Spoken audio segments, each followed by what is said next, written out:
한번 저를 따라서 힘차게 선포하시겠습니다. 예수님 부활하셨습니다. 예수님 부활하셨습니다. 예수님 부활하셨습니다. 예수님 부활하셨습니다. 부활하신 주님께 영광의 박수 올려드리겠습니다. 할렐루야. 아멘. 자, 오늘 너무 기쁜 날이니까 우리 오늘 옆에 사람과 한번 하이파이브를 하시면서 부활의 기쁨을 함께 누립시다. 함께 하이파이브 하시겠습니다. 예.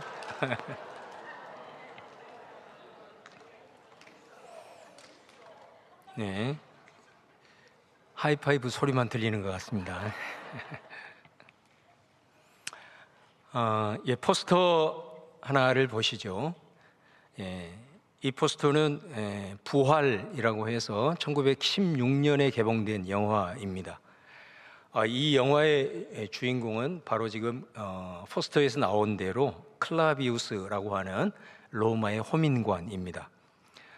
이 사람이 주인공인데, 이 사람은 로마 그 총독이었던 빌라도 명을 받아서 그 예수님을 십자가에 못 박은 그것을 총지휘했던 사람입니다. 이 영화의 내용은 대충 이렇습니다. 아리마대 요셉이 예수님께서 십자가에 달려 죽으시고 그 예수님의 시체를 빌라도에게 요구를 하고, 그래서 빌라도가 내어주고 이 요셉이 예수님을 장사하게 됩니다. 그때 유대 지도자들이 빌라도를 찾아와서 그 무덤을 봉인하고 군사들로 하여금 지키게 부탁을 합니다. 왜냐하면 예수님께서 제자들에게 내가 죽은 후에 다시 살아날 것이다, 그렇게 말을 했다는 거예요. 그래서 그런 일이 일어날 수도 없거니와 제자들이 반드시 이 예수의 시신을 훔쳐가지고 예수가 부활했다고 거짓말할 가능성이 있고, 그것이 퍼지게 되면 백성들이 요동할 수 있다.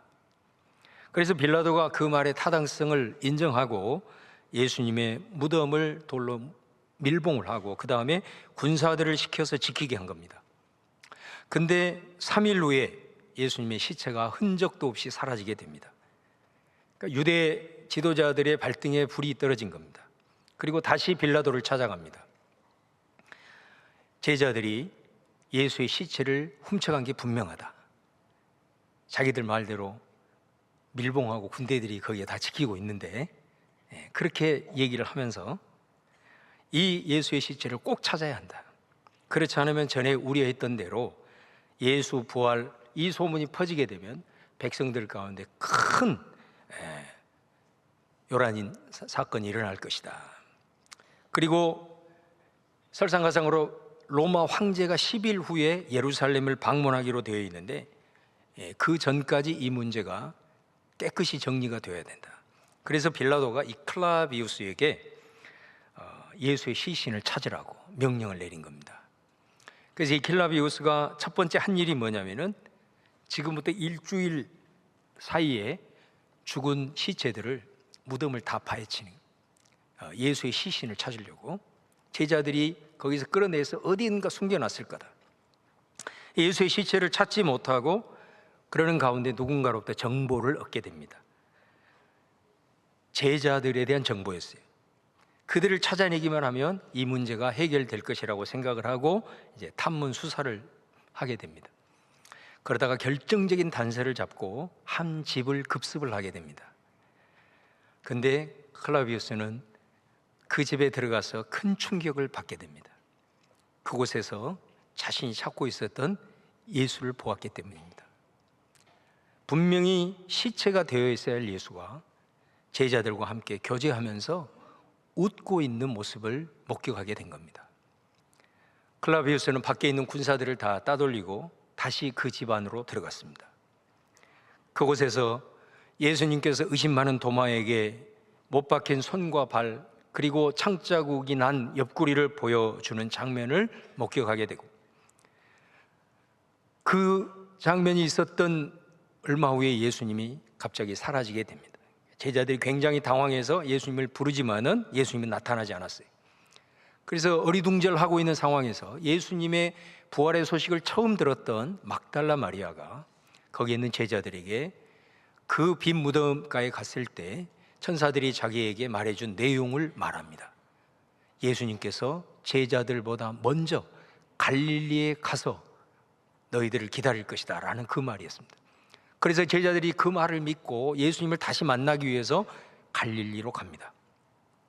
클라비우스는 그 제자들의 뒤를 추적을 하다가 이제 나중에는 아예 제자들과 합류를 해가지고 갈릴리로 가게 됩니다. 갈릴리에 도착해서 제자들과 함께 생활을 하면서 고기를 잡다가 거기에서 다시 예수님을 만나게 돼요. 그리고 예수님과 개인적으로 대화할 기회를 얻습니다. 그리고 마지막으로 갈릴리 한 곳에서 예수님이 승천하시는 장면을 목격해요. 이제 예수님의 마지막 지상명령, 너희들은 온 천하에 다니며 만민에게 복음을 전하고 나의 부활의 증인이 되어라. 자, 이 말씀대로 제자들은 이제 각자 뿔뿔이 흩어지게 됩니다. 그때 클라비우스가 베드로에게 이렇게 말을 합니다. 당신은 어부이지 않습니까? 이제 어떻게 하시겠습니까? 그때 베드로가 이렇게 말합니다. 내가 부활하신 주님을 만났는데 어떻게 어부 생활을 할 수 있겠소? 나는 이제 사람을 낚는 어부가 될 것이요, 나와 함께 같이 가지 않겠소? 그러나 이 베드로의 말을 듣고 클라비우스는 아무 말도 하지 않고 자기의 길을 갑니다. 제자들을 한 사람 한 사람 배웅하고 길을 가다가 어느 한 주막에 들리게 돼요. 그곳에서 음식을 먹고 그 주막 주인에게 자기가 지금까지 경험한 내용들을 쭉 내용을 얘기를 합니다. 이 영화의 마지막 장면은 그가 그 주막을 떠나면서 밥값으로 로마 군대의 호민관임을 증명하는 자기의 반지를 빼서 그 식당 주인에게 주고 길을 걸어갑니다. 참 이 장면이 굉장히 인상적이고 아주 가슴이 뭉클한 장면이었습니다. 부활을 목격한 그가 자기가 왔던 로마 군대로 돌아가지 않고 부활의 증인으로 새롭게 거듭나서 그 길을 가는, 그것을 암시하는 것으로 이 영화는 마치게 됩니다. 여러분, 이 영화의 특징은 기독교인의 시각이 아니고 전혀 예수를 알지 못하는 로마 군인의 시선으로 예수님의 부활을 그리고 있습니다. 예수님을 알지 못하고 빌라도의 명령대로 예수님을 십자가를 못 박는 총지휘를 했던 사람이었지만 그가 예수님의 부활을 목격하고 난 후에 그 역시도 부활의 증인이 될 수밖에 없었다라는 사실입니다. 여러분, 이것이 부활의 능력인 줄로 믿습니다. 기독교에 있어서 가장 위대한 인물인 바울, 그 사람은 어떤 사람입니까? 예수는 사기꾼이다. 저 사기꾼의 거짓 메시지를 따르는 기독교인들을 핍박하는 것이 자기의 사명이라고 생각해요. 그래서 그는 유대 지역뿐만 아니라 다른 지역까지 가가지고 예수님을 믿는 사람들을 색출해서 죽이려고 대제사장의 위임까지 받은 사람. 그가 가는 도중에 극적으로 부활하신 예수님을 만나게 돼요. 그 앞에서 그는 꼬꾸라지게 됩니다. 그리고 다시 그가 눈을 떴을 때 눈에서 비늘 같은 것이 벗겨졌다. 무슨 말입니까? 그는 전혀 새로운 사람으로 일어나게 되었다는 겁니다. 그때부터 바울은 죽을 때까지 예수의 부활을 증거하는 사도가 되었습니다. 사도행전을 보십시오. 예수님을 믿고 따르는 제자들이 예수님을 전합니다. 예수님이 다시 사셨다고 그 부활을 증거합니다. 그때 유대인들이 그들을 막 핍박하면서 예수 살았다는 부활 소식 전하지 말라고 협박을 하게 되죠. 그때 그들이 이렇게 말합니다. 너무나도 유명한 말이에요. 사도행전 4장 20절에 우리는 보고 들은 것을 말하지 아니할 수 없다. 내가 직접 보고 내가 예수의 부활을 직접 듣고 그분을 보았는데 내가 이것을 어떻게 내 속에 감추어 줄 수 있느냐? 나는 이것을 증거하지 않을 수 없다라는 것이죠. 여러분, 오늘 봉독한 14절 말씀에 그리스도께서 만일 다시 살아나지 못하셨으면 우리가 전파하는 것도 헛것이요 또 너희의 믿음도 헛것이다라고 말해요. 여러분, 왜 제자들이 예수님이 십자가에 달리자 다 도망가고 흩어졌을까요? 원래 여러분, 제자들은 어떤 사람들입니까? 예수님이 일으키신 표적을 보고 예수님을 따라 나서기 시작했습니다. 그러면서 예수님의 그 권세 있는 가르침 앞에 이것이야말로 구약에서 우리에게 말씀하신 하나님의 그 진리가 이분을 통해서 완성이 되는구나. 그렇게 그가 말한 진리를 믿었고, 그리고 예수님 말씀하신 대로 예수님을 믿으면 생명 구원의 역사를 이룰 것이다라고 하는 것을 믿었기에 그를 따랐단 말이에요. 그런데 예수님을 따라서 예루살렘으로 올라갔는데 그들이 기대했던 것과는 다르게 예수님 무력하게 붙잡혀서 십자가에 달려 죽어버리는 겁니다. 제자들은 한편으로는 슬펐지만은 한편으로는 모든 희망이 다 날아가 버린 거예요. 이제 예수님이 그들에게 하신 말씀이 아무런 의미가 없어지게 된 겁니다. 그래서 그들은 흩어지게 된 거예요. 그런데 예수가 다시 사셨다는 소식을 그들이 듣게 됩니다. 그래서 그들은 깜짝 놀라 자기도 모르게 그들은 다시 모이기 시작했습니다. 그리고 그들이 모여 있는 그곳에 부활하신 예수님이 나타나신 거예요. 그 예수님을 목격한 다음에 그들에게는 큰 변화가 일어났습니다. 그때부터 그들은 자신의 모든 것을 걸고 예수님이 다시 사셨다고 외치기 시작합니다. 핍박이 와도 상관없습니다. 사람들이 죽인다고 협박해도 상관없습니다. 가난하고 외로워도 상관없습니다. 그들은 자신이 보고 들은 것을 전하지 아니하고는 견딜 수가 없었던 거예요. 이것이 부활의 능력인 줄로 믿습니다. 여러분, 예수님의 부활은 예수님께서 제자들에게 전한 천국의 복음, 그들에게 선포한 모든 말이 거짓이 아니고 진짜였음을 증명하는 것이 예수님의 부활인 줄로 믿습니다. 예수님이 그들을 진정한 구원자임을 증명하는 사건이 예수 부활이라 이 말입니다. 만약에 예수님의 부활이 없다면 오늘 제가 여러분에게 설교할 이유가 없어요. 매주일 여러분들이 모여서 강단에서 증거되어지는 복음의 말씀을 들을 필요가 없어요. 왜? 다 거짓말이니까. 예수의 부활이 없다면 모든 성경은 다 거짓말이고 모든 교회는 사기꾼 집단이 되고 목사들은 사기꾼 중에 사기꾼이 될 겁니다. 선교사들이 왜 지금도 저 오지에 가서 우리나라 선교사들만 2만 5천 명이 넘는 그 선교사들이 자신의 청춘을 던지고 자신의 인생을 던지고 때로는 자녀들, 가정들 희생하면서까지 위협을 무릅쓰고 세상 말로 말하면 속된 말로 그렇게 미친 짓을 하고 있을까요? 예수가 부활했기 때문입니다. 예수의 부활이 없다면 그들이 하는 모든 짓은 다 헛짓입니다.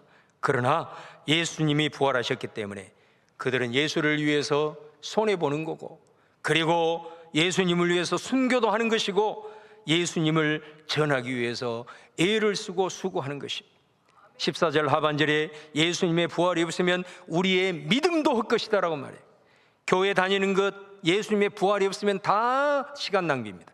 예배 드리는 것 아무 소용없어요. 우리가 왜 예수님을 믿느냐?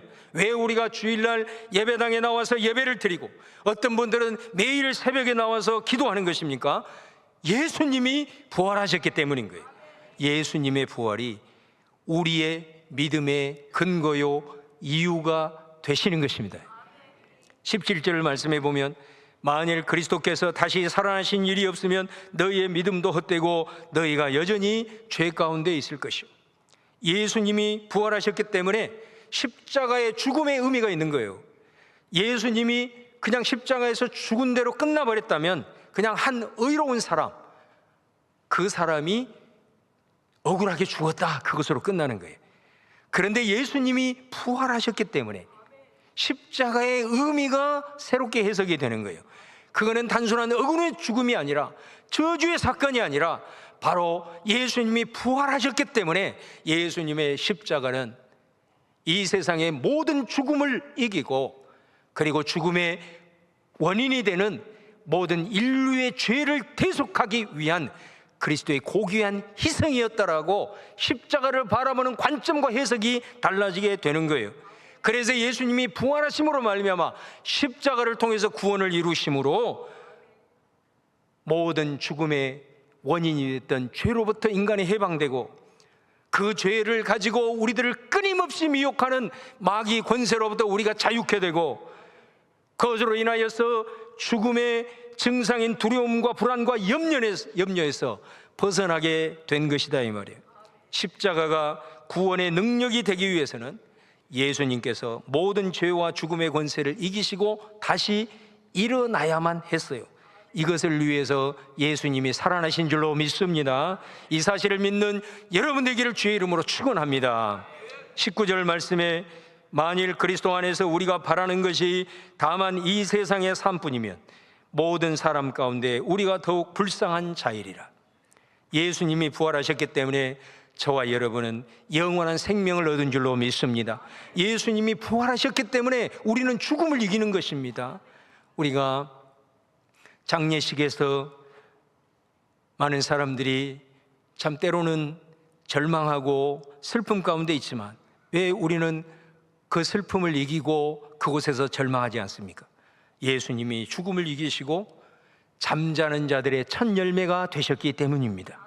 그래서 나도 죽은 고인도 장차 육신의 죽음을 맞이하지만 그러나 그것으로 끝나지 아니하고 우리도 부활하여 영생을 얻을 수 있도록 예수님께서 부활 1호가 되신 것이다 이 말이에요.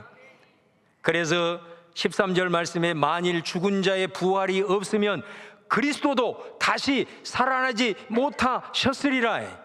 그래서 예수님이 그것을 위해서 부활의 1호가 되셨기 때문에 우리는 그래, 나는 부활의 몇 번째 순번이 될까? 여러분 궁금하지 않으세요? 알 수 없지만 분명히 그 순번이 여러분에게로 온 줄로 믿습니다.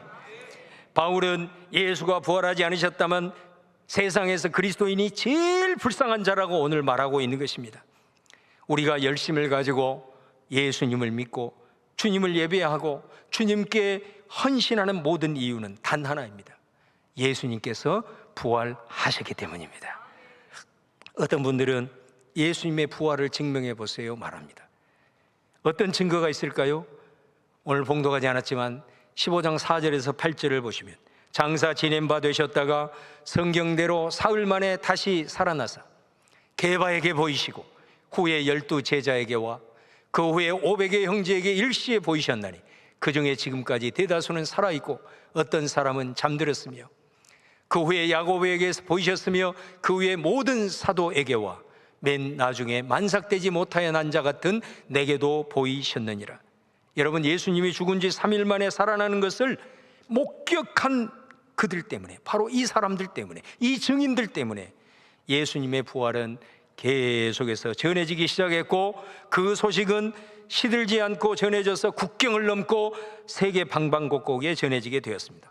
더 놀라운 점은 예수님의 부활을 친히 눈으로 목격한 이 사람들 말고 이 증인들이 죽어가고 난 그 다음 세대들은 예수님의 부활을 목격하지 못했습니다. 목격하고 싶어도 목격 못하겠죠. 그러니 예수님의 부활을 목격한 증인들이 전해준 말로 예수님의 부활을 믿었어요. 그런데 여러분, 누군가가 전해준 말을 믿었다고 했을 때 시간이 지나면 그 소식을 누구에게 줄였는지, 누구에게 배웠는지 잘 생각도 나지 않을 거고, 조금만 살다가 정신 차리면 내가 이것을 왜 믿고 있지? 과학적이지도 않고 고고학적으로 증명도 되지 않고 이런 생각까지 들 수 있습니다. 그런데 여러분, 왜 예수가 부활했다는 그 시대부터 무려 2000년이 지나는 동안 사람들은 예수님의 부활을 믿을까요? 이상하지 않습니까? 2000년 동안 예수님의 부활은 제자들의 사기극이라고 끊임없이 주장하는 것에도 불구하고 왜 교회는 계속해서 부흥하고 있을까요? 여러분, 한국 교회가 무너졌다고 해서, 저 유럽 교회가 무너지고 있다고 해서, 여러분 저 미국 교회가 무너졌다고 해서 교회가 무너진 것이 아니에요. 지금 세계 교회가 판도가 달라지고 있어요. 저 남미 가운데 놀랍게도 부흥의 역사가 폭발적으로 일어나고 있어요. 아프리카 교회 부흥의 역사가 폭발적으로 일어나고 있어요. 저 힌두교인 인도 가운데, 인도네시아 가운데, 세계 10대 교회 가운데 아프리카와 남미 교회가 절반으로 차지하고 있는 역사가 지금 일어나고 있어요. 저 유럽의 젊은이들이 놀랍게도 지금 주님 앞에 돌아오는 복음의 역사가 일어나고 있어요. 우리 한국교회가 정신 차리지 아니하고 이 상태로 무너지면 하나님은 저 중국의 지하교회를 일으키실 겁니다. 합리성을 근거로 하는 저 서구 세계에서 계속해서 복음의 역사가 다시 일어나고 있는 이유가 뭘까? 이 현상을 어떻게 우리가 설명할 수 있을까요? 이것이야말로 기적 중의 기적 아니겠습니까? 그것은 다 이유가 있는 겁니다. 예수님의 부활이 과거의 한 사건으로 끝나지 않기 때문이에요.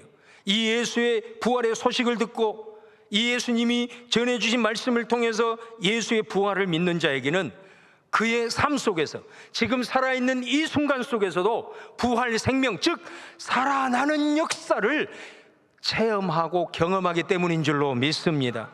부활이 무엇입니까? 우리가 마지막 날 죽음으로부터 다시 육체로 부활하는 그 부활만 부활이 아니고 우리가 예수의 부활을 믿는 자는 이 땅을 살아가면서도 부활의 역사를 경험하기 때문이에요. 이것이 믿음의 특권인 줄로 믿습니다.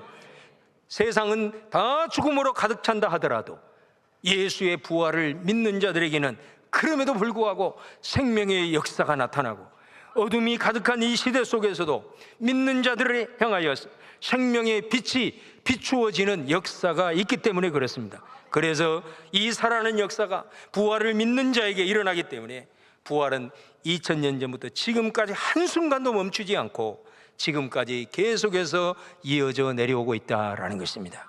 오늘 말씀을 마무리하면서 여러분, 오늘 말씀은 우리에게 아주 단순하면서도 결정적인 질문을 던집니다. 만일 부활이 없다면, 그러나 우리는 압니다. 예수님은 살아나셨다고. 그렇기 때문에 저와 여러분의 믿음은 결코 헛되지 않습니다. 우리는 우리의 모든 죄는 해결된 줄로 믿습니다. 우리의 삶에는 그럼에도 불구하고 소망이 있는 것입니다. 더 중요한 것은 부활은 과거의 사건으로 끝나는 것이 아니라 지금도 우리 삶 속에서 일어나는 능력이라는 것을 믿으시기를 축원합니다. 예수님의 부활을 의심하는 도마와 같은 이들에게 주님이 요한복음 20장 29절에 너는 나를 직접 눈으로 본 거로 믿느냐? 보지 못하고 믿는 자들은 복되도다 그랬습니다. 우리도 제자들처럼 예수의 부활을 내 눈으로 목격하지는 못했습니다. 그러나 예수님의 말씀에 의지해서 믿는 사람들입니다. 그 믿음으로 말미암아 여러분의 삶이 살아날 줄로 믿습니다. 죽은 것 같은 인생이 다시 일어날 것입니다. 절망 대신 소망이 시작될 것입니다. 그리고 장차 내가 비록 육신의 한계를 극복하지 못하고 이 땅에서 흙으로 돌아갈지라도 장차 신령한 몸으로 부활해서 영원한 생명으로 하나님의 나라에서 영생을 누릴 줄로 믿습니다. 그리고 이 땅을 살아가면서도 내게 주신 이 그 생명의 역사를 체험함으로 말며 여러분은 그 부활을 전하지 않고는 견딜 수 없는 부활의 증인들로 살아나게 될 줄로 믿습니다. 그 은혜가 오늘 말씀을 듣는 우리 성도님들에게 체험되어지는 은혜가 있기를 주의 이름으로 축원합니다.